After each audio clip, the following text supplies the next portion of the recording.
The gun was pointed directly at Maya's head. 3 men in black suits stood in her tiny apartment living room. Their faces were cold, like statues. No emotion. No warmth. Just dark eyes staring at her like she was a problem that needed to be solved. One of them stepped forward. He was tall, with sharp cheekbones and a scar running down his left jaw. When he spoke, his voice was low and dangerous, the kind of voice that made your stomach drop. Where is the boy? It wasn't a question. It was a warning. Maya's hands were shaking. Her heart was pounding so hard she could feel it in her ears. 24 hours ago, she was just a regular woman trying to survive the worst snowstorm Chicago had seen in 30 years. She didn't know anything about any boy. She didn't know anything about any mafia. She was just a nurse who worked double shifts and ate cereal for dinner because she was too tired to cook. But now there were 3 armed men in her living room, and one of them had a gun pointed at her face. How did her life get here? The man with the scar leaned closer. His eyes never blinked. Last chance, he whispered. Maya swallowed hard. And then, from behind the closed bedroom door, came a small voice. Maya? Is someone there? The men turned their heads toward the door slowly. The one with the gun smiled. It was not a kind smile. Maya's blood ran cold. But to understand how we got here, we have to go back to the beginning. We have to go back to the snow. Where are you watching this from? Drop your country in the comments right now, and if you are new here, subscribe to this channel. We are just getting started, and your support means everything. It started on a Thursday night in January. Chicago was being buried alive. The weather reporters had been warning people for days. Stay inside. Do not go out. This is dangerous. They kept showing maps with angry red and purple blobs spreading across the Midwest. They kept using words like historic and deadly and once in a generation. Most people listened. Maya did not. Not because she was brave. Not because she didn't care about the warnings. But because Maya Johnson did not have the luxury of staying home. She had bills to pay. She had a mother in a care facility on the South Side whose medication needed to be refilled. She had responsibilities that didn't stop just because the sky decided to fall. So at 7:15 p.m., Maya pulled on her heaviest coat, a big puffy thing that had seen better days. With a broken zipper she kept meaning to fix, wrapped a scarf around her neck 3 times, pulled on her boots, and walked out into the storm. The wind hit her like a wall. It was not a normal cold. It was the kind of cold that felt personal, like the weather was angry at you specifically. Every breath she took felt like swallowing broken glass. Her eyelashes started frosting within seconds. The snow was coming down sideways, driven by a wind so strong she had to lean forward just to walk. She tucked her chin down and pushed forward. Maya was 29 years old. She had grown up in this neighborhood, the South Side of Chicago, and she knew these streets like she knew her own hands. She knew which sidewalks flooded. She knew which streetlights never worked. She knew which corners to avoid at night and which shortcuts could save her 10 minutes on a bad day. But tonight, the storm had turned everything strange. The streets looked different under all that snow. The familiar landmarks were buried or hidden behind white curtains of falling ice. Even the sounds were different. The city, usually so loud, was almost completely quiet. The only thing she could hear was the wind screaming in her ears. She had made it about 4 blocks when she saw it. A shape. Small. Huddled against the side of a building in the narrow alley between a laundromat and a closed grocery store. Maya almost walked past it. Her brain told her it was a bag of trash or a pile of discarded boxes. People left all kinds of things in alleys. She was cold. She was tired. She had somewhere to be. But something made her stop. Maybe it was instinct. Maybe it was the part of her that had spent years working in a hospital, trained to notice things that weren't right. Maybe it was just God tapping her on the shoulder. She turned. She squinted through the snow. The shape moved.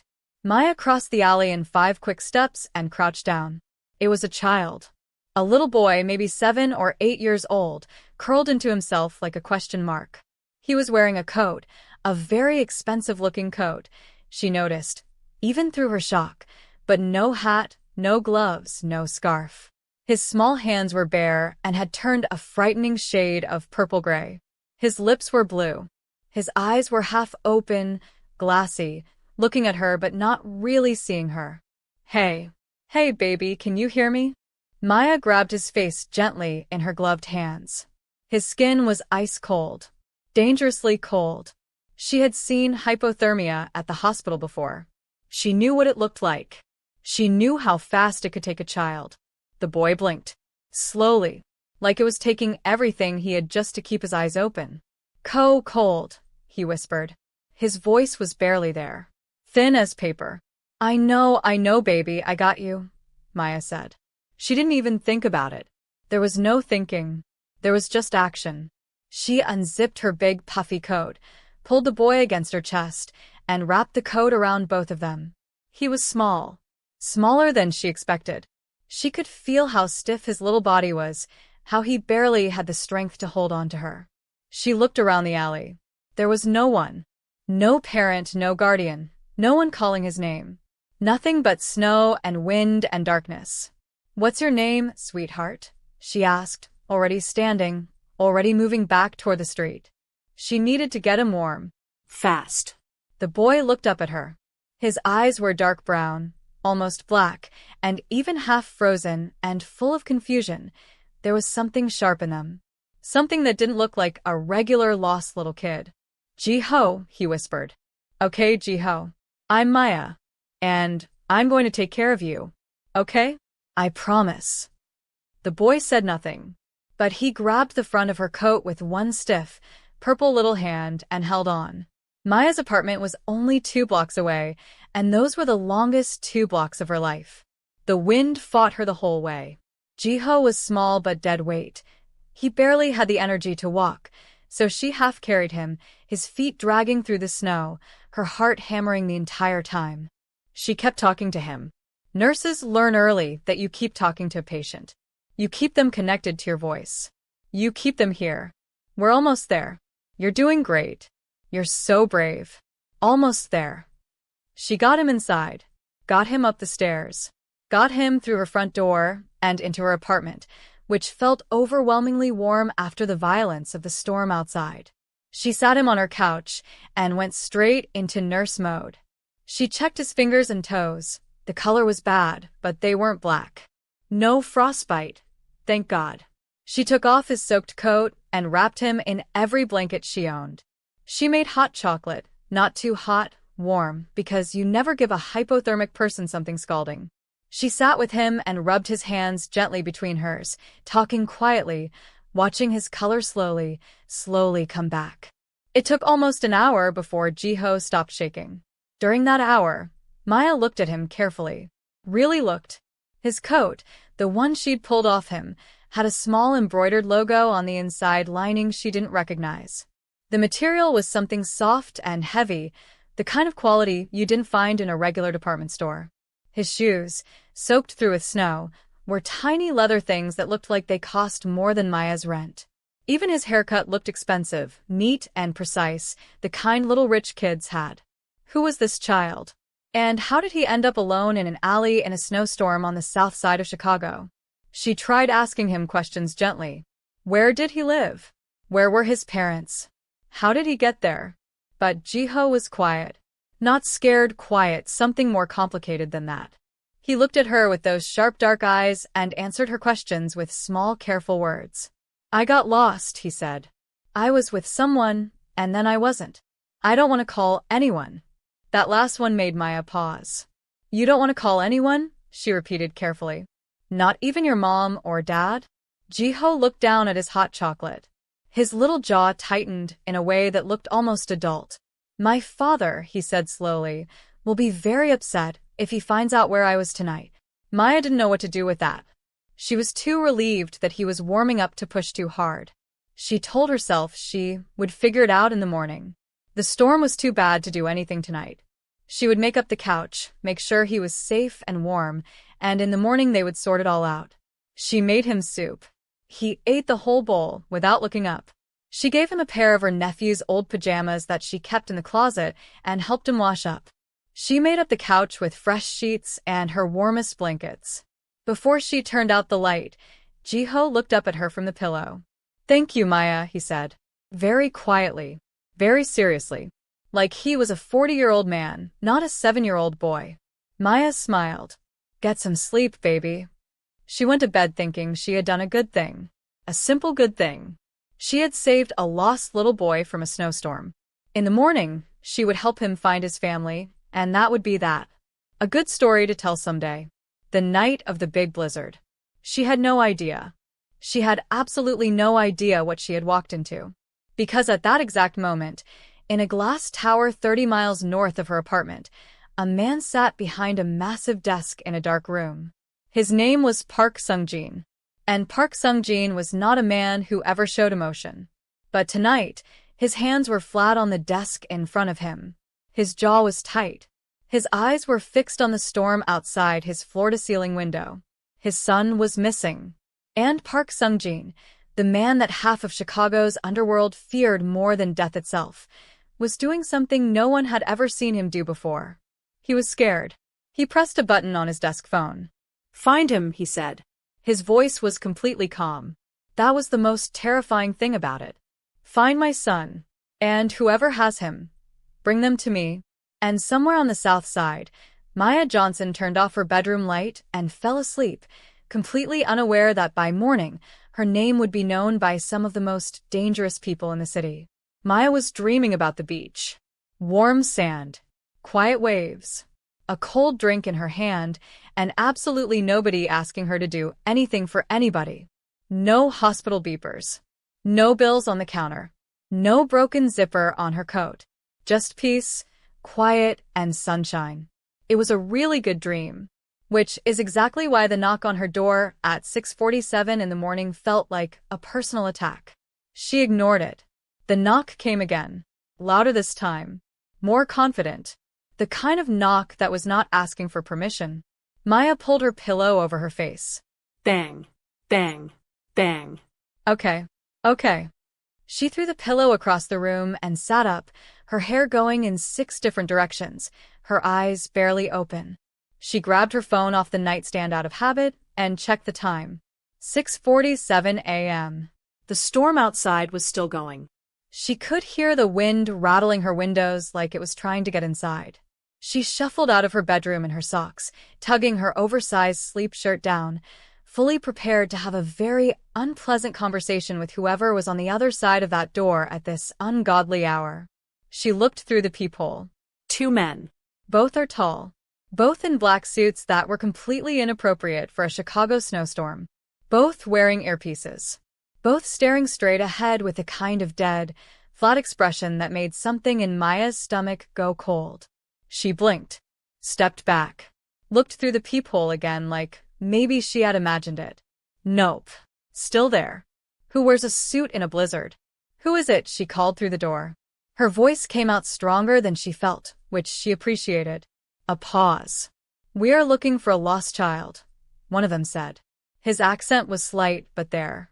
Smooth, careful English. "We believe he may have come to this building." Maya's heart did something complicated. She looked over her shoulder at the couch. Jiho was sitting up, blanket wrapped around his shoulders, looking directly at her with those serious dark eyes. He had clearly been awake for a while. He looked at the door. Then he looked back at her. And he slowly, very deliberately, shook his head. Maya turned back to the door.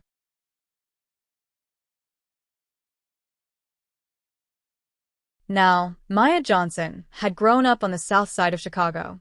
She had a mother who had raised her with 2 rules: trust your gut and ain't nobody showing up at your door before sunrise with good intentions.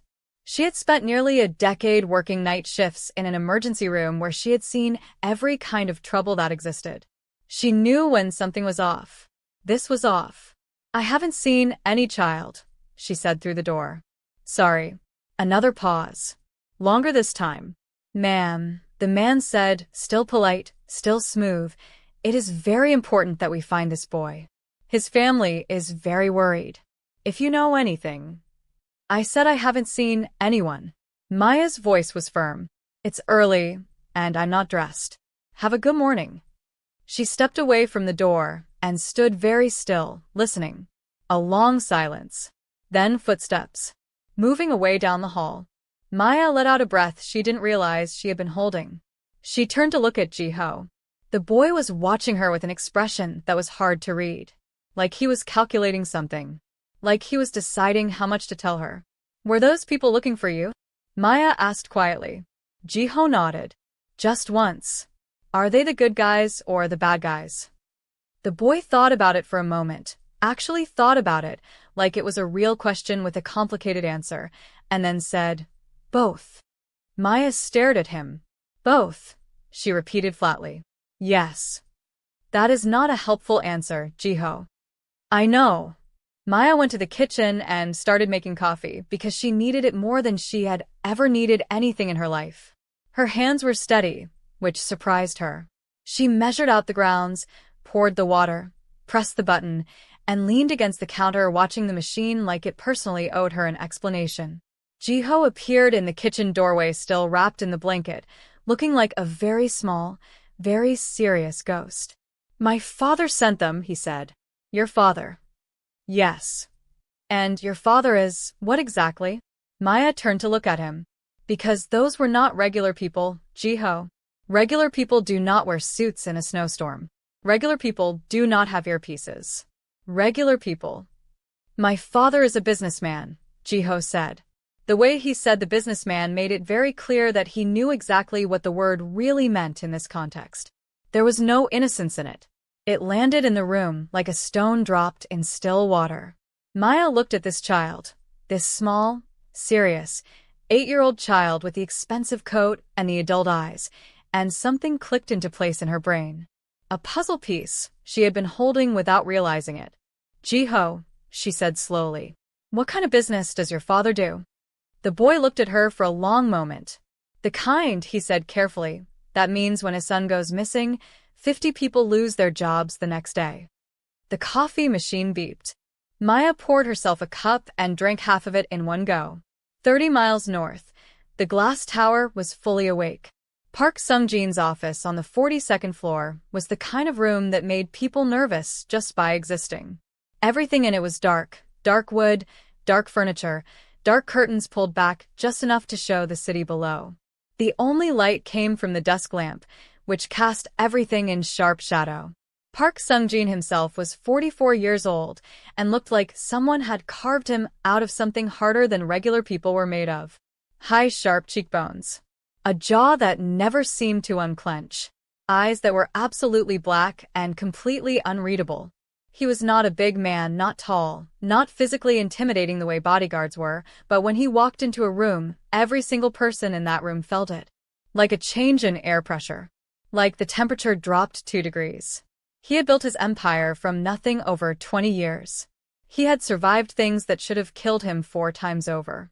He had made enemies, and he had outlasted every single one of them. And right now, he was sitting behind his desk listening to one of his most senior men explain how a child had managed to slip away from his security detail in the middle of a snowstorm, and he was doing it with the terrifying stillness of a man who was deciding exactly how angry to be. He was with Kwon, the man said. His name was Director Lim, and he was 60 years old and had worked for Park Sung-jin for 15 years, and even he was sweating slightly under that gaze. Kwon stopped to handle a situation near the downtown hotel. Ji-ho was in the car. When Kwon returned, Ji-ho was gone. Gone. Park Sung-jin repeated. His voice was quiet.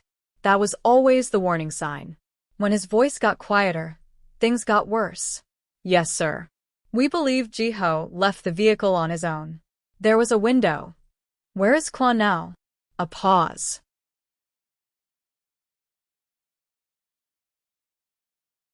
He is waiting outside, sir. Send him home. A beat. Permanently. Director Lim nodded and said nothing else about Kwon. Our team tracked Ji-ho's last location to the south side before the signal on his watch was lost. The battery died from the cold. We have men going from building to building in that grid right now. Director Lim straightened slightly, like he was trying to look reassuring. We will find him, sir. Park Sung-jin turned to look out the window at the storm. His face showed nothing, but his right hand, resting on the desk, closed slowly into a fist. He was out there all night, he said. Not a question. Just a fact he was processing. Yes, sir. In this weather. Yes, sir. The room was very quiet for a very long moment. Find him, Park Sung-jin said. I don't care what it costs. I don't care what it takes. He turned back from the window. And when you find whoever has my son, bring them to me before you do anything else. I want to look them in the eyes. Back on the south side, Maya was making Jiho scrambled eggs and trying to figure out what on earth she was supposed to do next. The boy was sitting at her small kitchen table, blanket still around his shoulders. Watching her cook with that calm, focused attention, he seemed to give everything. He had a stillness to him that was unusual for a child his age. Most 8-year-olds Maya knew, her sister's kids, her nephews, the children at the hospital, were constantly moving, constantly making noise.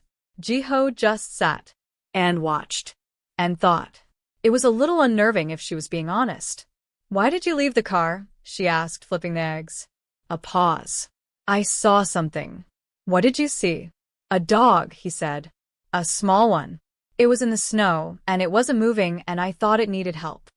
Maya turned around and looked at him. He looked back at her, completely serious.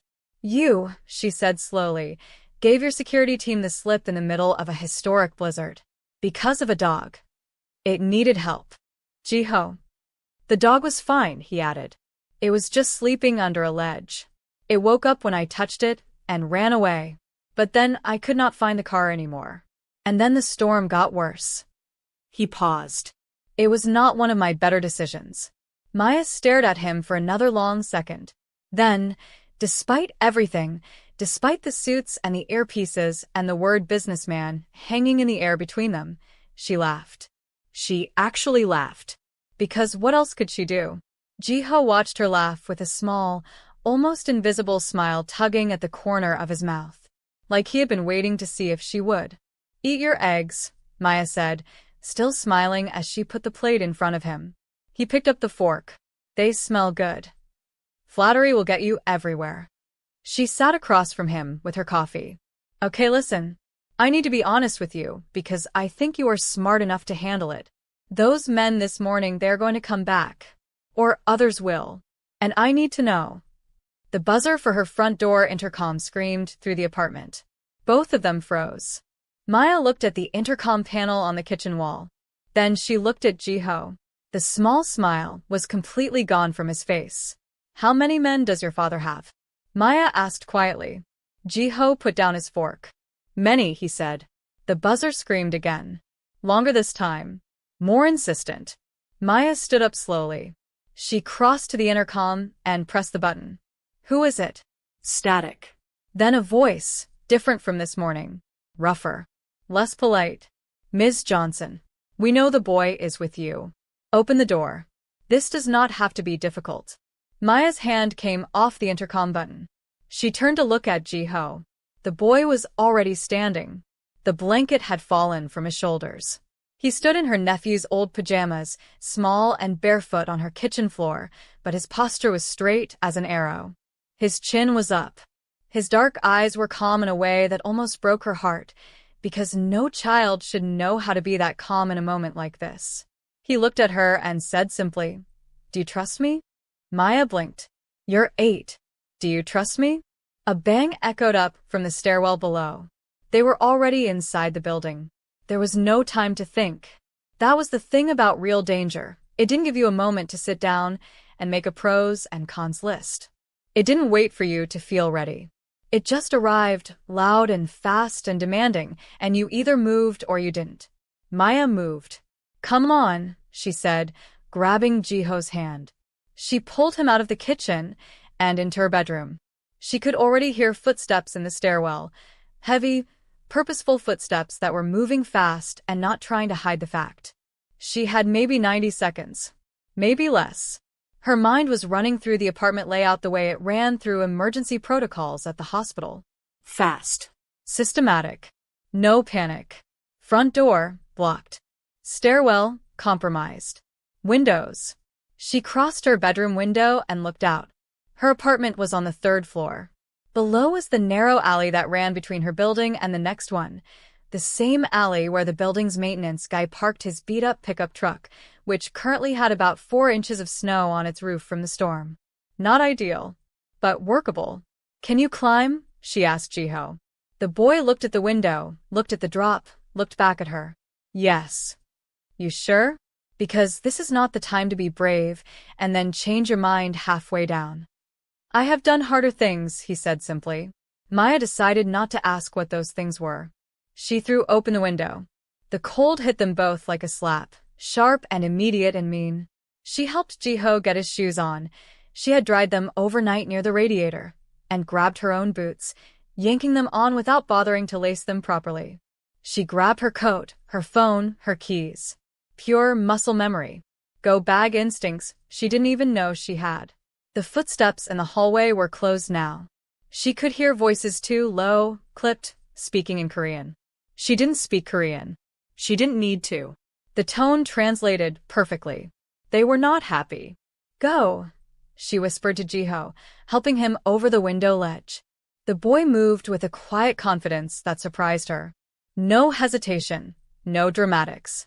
He gripped the ledge, lowered himself, found the drain pipe running down the side of the building, and used it like he had done this before.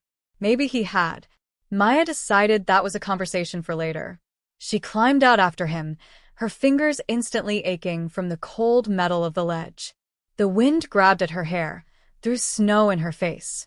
She kept moving. They dropped the last few feet into the alley, Jiho landing clean, Maya landing slightly less clean but staying upright, which she counted as a victory. She grabbed his hand again, and they ran. 3 blocks away there was a diner called Rosie's that Maya had been going to since she was 12 years old.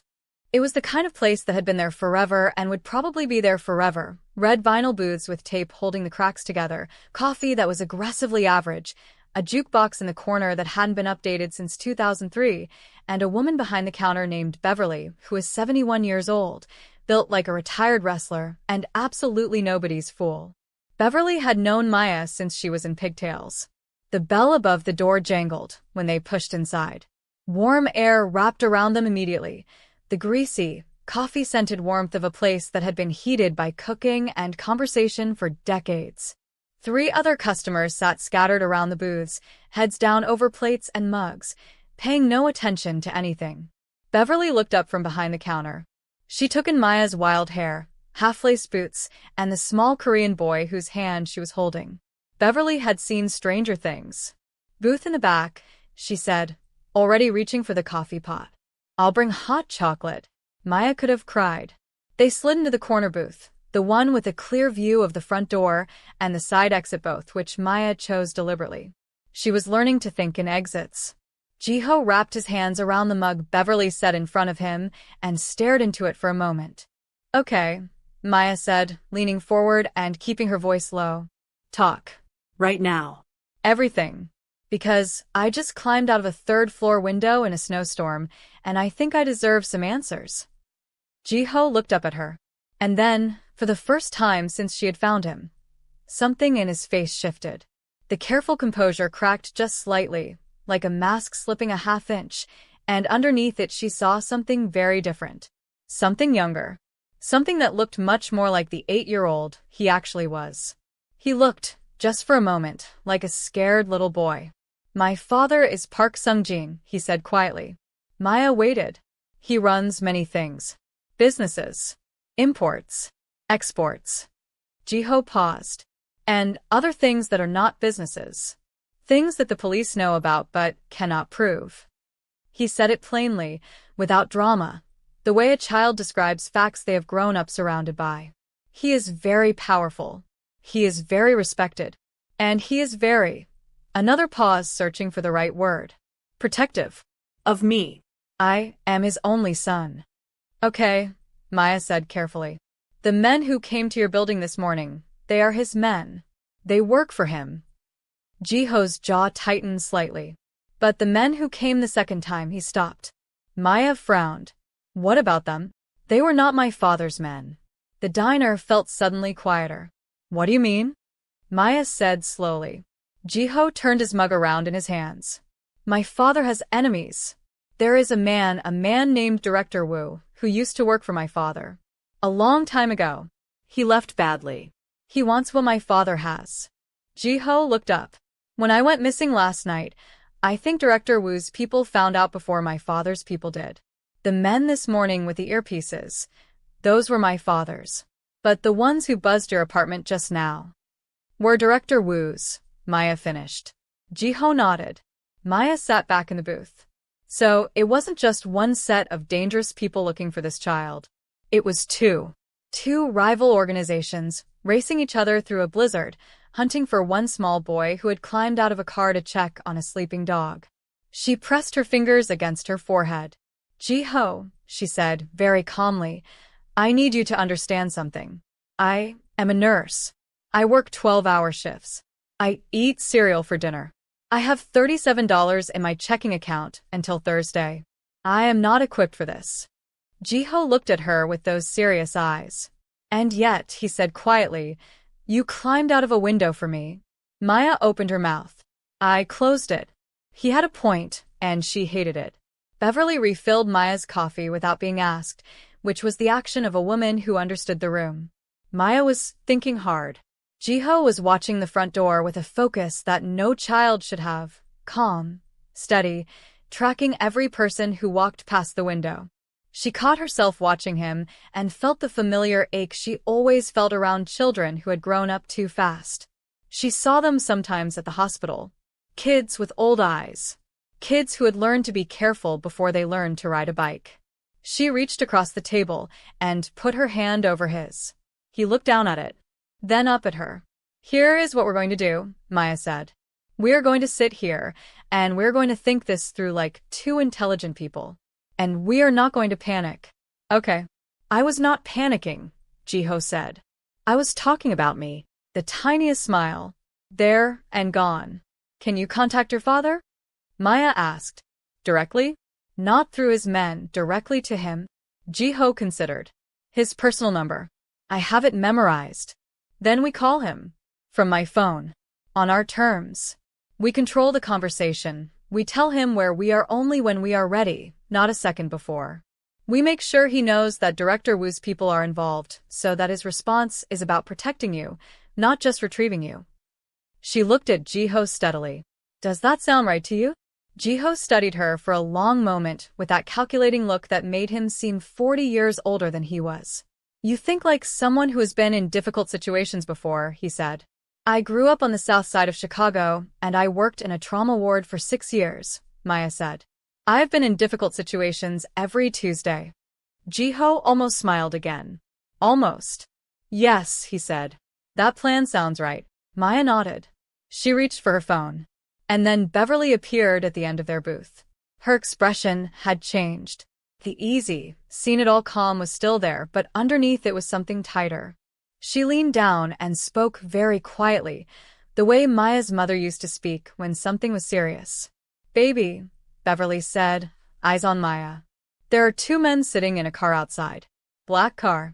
Been there since you walked in. They haven't come inside yet, but they keep looking at the door. Maya's stomach dropped. She looked at Ji-ho. Ji-ho had already gone still in that way. He looked at Beverly. Then at Maya. His voice was very quiet. They are faster than I thought, he said. Maya looked down at her phone. She needed to make this call. She needed to make it right now before the men outside decided to stop sitting and start moving. She needed Park Sung-jin's voice on the other end of the line before his enemies, or even his own men, made this situation impossible to control. She unlocked the screen and pushed the phone across the table to Ji-ho. Dial, she said. Ji-ho picked up the phone. His small fingers moved quickly and confidently over the numbers. He lifted it to his ear. It rang once. The front door of the diner opened with a jangle of bells. Cold air swept through the room. Maya looked up slowly. 2 men walked in. Long coats. Hands in their pockets. They were not wearing suits. These ones were dressed to blend in, which somehow made them scarier than the suit ones. Their eyes swept the diner in a single professional sweep and landed on Maya and Ji-ho in the back booth. The taller one started walking toward them. And then, from the phone pressed against Ji-ho's ear, came a voice.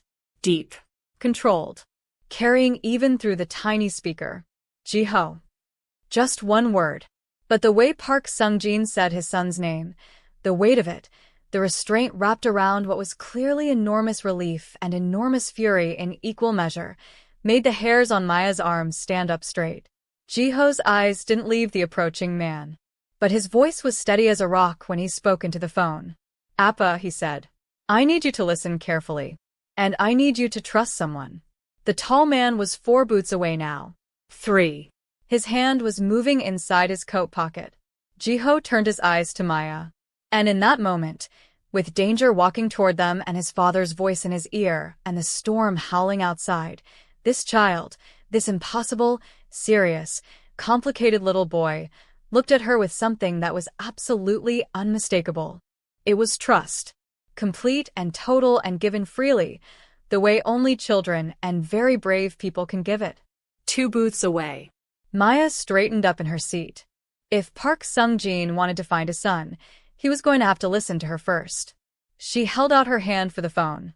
Maya took the phone. Her hand was steady. She did not know how. Every reasonable part of her brain was screaming. But her hand was steady and she pressed the phone to her ear and she spoke first, because in her experience, whoever spoke first controlled the room. "Mr. Park," she said clearly. "My name is Maya Johnson. I found your son alone in a snowstorm last night. He was hypothermic and he would not have survived another hour outside. He is safe and he is unharmed and he is sitting right across from me." She paused just 1 beat. "And right now, I need you to do something for me." Silence on the other end. The kind of silence that had weight to it. Texture. The silence of a very powerful man recalibrating very quickly. The tall man in the long coat was at their booth now. He stopped at the end of the table. Up close, he was younger than she expected, maybe 30, sharp-faced, with eyes that were doing a rapid assessment of the situation. He looked at Jiho. Something in his expression shifted almost imperceptibly. Relief.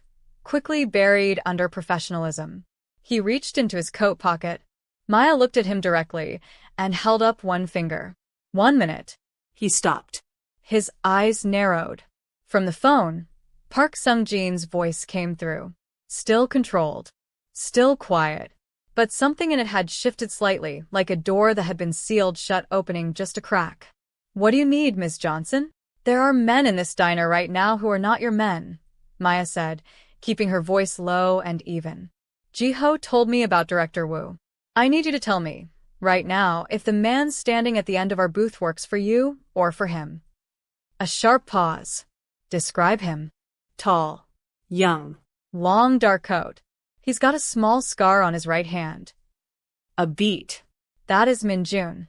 He is mine. He's been looking for Jiho since for this morning." Another pause, and this time something came through the control, something raw and real. "Is my son truly unharmed?" Maya looked at Jiho. The boy was watching her with calm, focused eyes, listening to every word. "He's perfect," Maya said. And she meant it. She heard something on the other end of the line that she would think about later. A long, slow exhale. The sound of a man who had been holding his breath for hours finally being allowed to breathe. "Min-jun will bring you both to me. You will be safe. I'll give you my word." "I appreciate that," Maya said. "But with respect, Mr. Park, I don't know what your word is worth yet. So here's what's going to happen. Your man Min-jun is going to sit down in this booth across from us and order himself a coffee like a normal person. Then Jiho and I are going to finish our breakfast. And when I am ready, not when you are ready, when I am ready, we will come with him." She kept her voice firm and even. "Because your son is not a package to be retrieved. And I am not a problem to be managed. Are we clear?" The longest silence yet. And then, impossibly, unexpectedly, a sound came through the phone that she was almost certain was a short, quiet laugh. Just barely there. Gone almost before it arrived. "We are clear, Miss Johnson." Min-jun sat down across from them and ordered a black coffee. Beverly brought it without comment, though Maya caught the old woman's eyes briefly and saw the knowing look there. Beverly had been watching humans her whole life. She understood the shape of this situation without needing a single word of explanation. Jiho looked at Minjun with an expression that was somewhere between relief and dignity. You should have found me faster, he said. Minjun stared at him. You left the vehicle, sir. There was a dog. Minjun closed his eyes briefly in a way that suggested this was not the first time Jiho had done something like this. He opened them again and said nothing. Maya almost smiled. She drank her coffee and thought carefully. The storm outside had softened slightly, still heavy, but the sideways violence of last night had settled into something more manageable. Through the diner window, she could see the black car that Beverly had mentioned, still parked across the street. Minjun's car. And down the block, she now noticed a second car. Also dark. Also still. She pointed at it. Whose is that one? Minjun's jaw tightened almost invisibly. We believe it is Wu's people. They have been following my car since I entered this neighborhood. They do not know which building Jiho was in, but when I moved toward this diner, they followed. He looked at her directly, for the first time. It was not our intention to bring them to you. I apologize. Maya nodded slowly. How many? In the car? 2. But there may be more nearby. So, we have to get from here to your car without Director Wu's people grabbing Jiho. Essentially, yes. Maya looked around the diner. Her eyes moved across the room the way they moved across an emergency room, cataloging, assessing, planning. She noticed things. She always noticed things. It was what made her good at her job. She noticed the side door near the kitchen that led to the back parking lot. She noticed that Beverly's nephew, a massive young man named Darnell who did deliveries for the diner, had just come in through that same side door in a large coat and a delivery cap, carrying empty crates. She noticed that Darnell's delivery van was parked directly behind the building, invisible from the street. Maya looked at Jiho. Jiho looked at Maya. She could see in his eyes that he had noticed all the same things. You trust Minjun? She asked quietly. Yes, Jiho said. No hesitation. Okay. She set down her coffee mug. Then here's what we're going to do. 20 minutes later, Darnell's delivery van pulled out of the back lot like it was making a completely ordinary morning run. Darnell drove. Maya sat in the passenger seat. Jiho and Minjun were in the back, invisible behind the solid van walls. It was not comfortable. It was not glamorous. It smelled like coffee grounds and plastic packaging. It worked. The dark car down the street didn't move. Nobody followed. Director Wu's men were still watching the front of the diner where Minjun's car sat parked and waiting, expecting them to come out the front door. By the time they figured it out, the van was 6 blocks away. Jiho's voice came from the back, slightly muffled. That was a good plan. Thank you, Maya said. Where did you learn to think like that? South side of Chicago, she said. I keep telling you. Park Sung-jin's building was exactly what Maya had expected, and somehow still more than she was prepared for. The lobby alone was bigger than her entire apartment building. Dark marble floors. Tall windows. Security that was dressed to look like regular lobby staff, but moved like something entirely different. The kind of place that had so much money in its walls that it didn't need to show off. It just existed and let you feel small by comparison. Maya did not feel small. She had decided that in the van. She was going to walk in there with her head up and her shoulders back because she had done nothing wrong. She had done something right. She had pulled a child out of a blizzard and kept him safe through a very long and extremely unexpected night, and nobody, not marble floors, not armed security, not 42nd floor offices, was going to make her feel like anything less than exactly what she was. Minjun led them to the elevator. They rode to the 42nd floor in silence. Jiho stood close to Maya, not holding her hand. They had moved past that in the van, but close enough that his shoulder was against her arm. She didn't move away. The elevator opened. And there he was. Park Sung-jin was standing in the hallway. Not sitting behind a desk, not positioned in a power chair, not surrounded by men. Just standing there in the hallway outside the elevator, alone, in a dark shirt with his sleeves rolled up, which was somehow more unsettling than any amount of formal intimidation would have been. He looked at Jiho. Jiho looked at his father. Something passed between them that was entirely private, too complicated and too deep for Maya to name. Then Jiho walked forward, and Park Sung-jin crossed the distance in 3 steps, and he put both arms around his son and held him in the way that only parents hold children they thought they had lost. Tight. Complete. Like he was trying to make up for every hour of the night all at once. Jiho's arms went around his father's neck. Maya looked away. It felt too private to watch. She looked at the floor and felt something warm move through her chest, something that had been coiled tight since last night finally, slowly, letting go. After a long moment, Park Sung-jin straightened. He said something very quietly to Jiho in Korean. Jiho responded, also quietly, also in Korean, and then looked at his father with those serious eyes and said something that made Park Sung-jin turn and look directly at Maya. He walked toward her. She held his gaze. Up close, Park Sung-jin was more human than she had constructed him in her mind during the long, terrifying hours between his men arriving at her apartment and this moment. He was still sharp, still contained, still radiating something that made the air feel different around him. But his eyes, when he looked at her, were not the eyes she had expected. They were not cold. They were not calculating. They were exhausted. And I'm grateful. And completely sincere. He stopped in front of her. He looked at her for a moment without speaking. Then he did something that Min-jun, watching from the elevator, would later say he had never seen Park Sung-jin do in 15 years. He bowed. Not slightly. Not a polite nod. A full, deep, genuine bow. The kind that means I owe you something I cannot repay. Maya blinked. She didn't know the exact cultural weight of what she was seeing, but she understood what it meant. She felt it. When he straightened, his voice was quiet and direct. You saved my son's life. He's a good kid, Maya said simply. He deserved to be saved. Something moved across Park Sung-jin's face. It was brief and complicated. He told me you climbed out of a window for him. It was only the 3rd floor. He told me you stood up to my men. They knocked on my door before 7 in the morning. Park Sung-jin looked at her for another long moment. Then, and she saw Jiho watching from behind his father with the smallest smile, like he had known this was coming, Park Sung-jin said, What can I do for you, Ms. Johnson? Name it. Anything within my considerable power to give. Maya took a breath.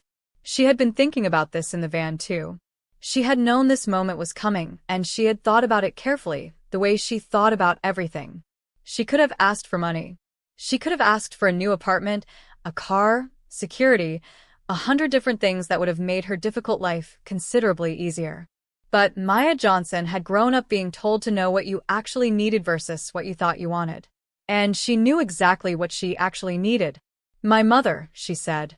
She's in a care facility on the south side. She has a degenerative condition and the facility is okay, but it's not what she deserves.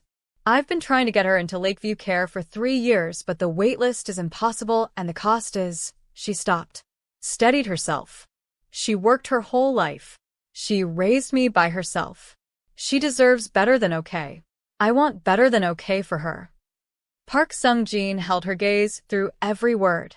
When she finished, he was quiet for a moment. Then he nodded once. Consider it done. She will be moved within the week. All costs covered. Permanently. Maya felt her throat tighten. She had not expected it to hit her that hard. She had been so focused on being composed that she had not left herself room for what it actually meant, her mother, finally properly cared for. She nodded once because it was all she could manage right then. Jiho appeared at his father's side.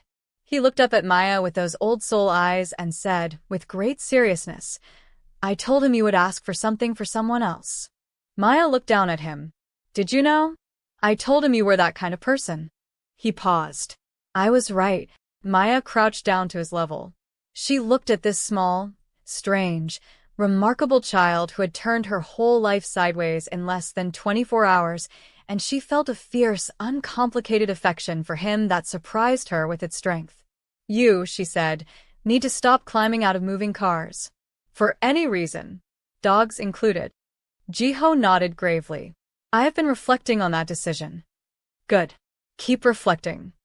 She straightened up. I looked at Park Sung-jin. And you, whatever your son did last night to slip his security. That's because he's curious and brave, and he cares about things. Don't train that out of him.